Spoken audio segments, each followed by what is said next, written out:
Welcome, all you little heathens. We're going to talk about some more crazy history. And remember, I am not a historian, I just play one on the TikTok. So today, I'm talking about Lyudmilla Pavlichenko, who is known as Lady Death. She was a sniper during World War II, and she has, I think it was 309 confirmed kills. At the age of 14, she enrolled in a sharpshooter class after her and her family moved to Kiev. She earned a marksman's certificate, got a civil medal, and when she was old enough, she enrolled into Kiev University.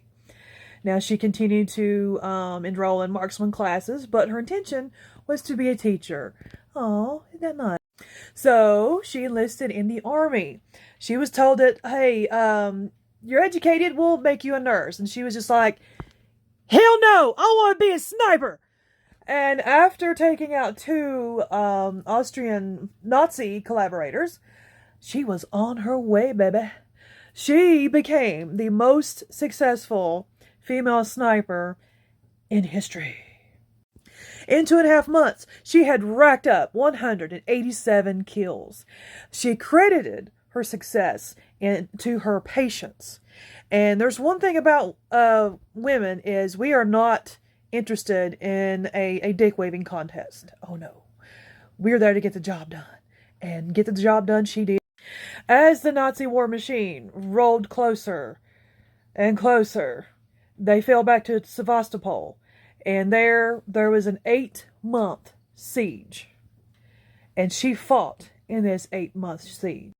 Okay, fellas, I don't think you want to tell this girl to get back in the kitchen and make you a sandwich. She's got a big-ass gun.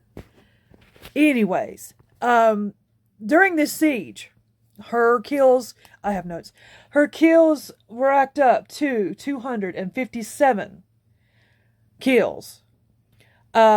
She was promoted to lieutenant.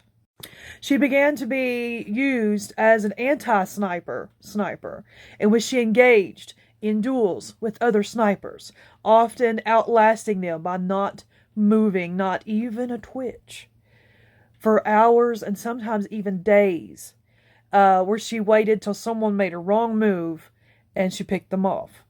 So, she ended up taking out 36 enemy snipers. In 1942, she got some shrapnel to the face, which is a little bit serious. Not something that you could just shake off. She was pretty seriously wounded. And after this, the Soviet government decided that she was much too valuable to put back into the front lines, and so she was pulled back. When she recovered, she became part of the Soviet propaganda machine and was sent to the U.S. to try to drum up support and sympathy for the cause from the American people. Now, before this, and this was probably another reason why the Soviets wanted to pull her back, because she was just too valuable. The Germans had tried enticing her to defect to them, to become a traitor to her own people. They offered her chocolates. They offered her an officer's commission. No, they offered her, all this stuff if she would join their army, but she refused. So then they tried threats. They said that if they caught her, that they would tear her into 309 pieces and scatter them to the wind. Why 309 pieces, you ask? Well, that was her grand total. After she took the shrapnel to the face, she had a total of 309 enemy kills. She was one of 2,000 female Soviet snipers, some of which were very good at what they did. Only 500 survived World War II. And she was one of those 500. And so, not being able to speak a word of English at the time, she was sent to the United States and became really, really close friends with Eleanor Roosevelt, who, helped with a lot of her PR. So she traveled all over the United States, gave speeches, tried to drum up support. And the American press was a lot more concerned with the length of her skirt.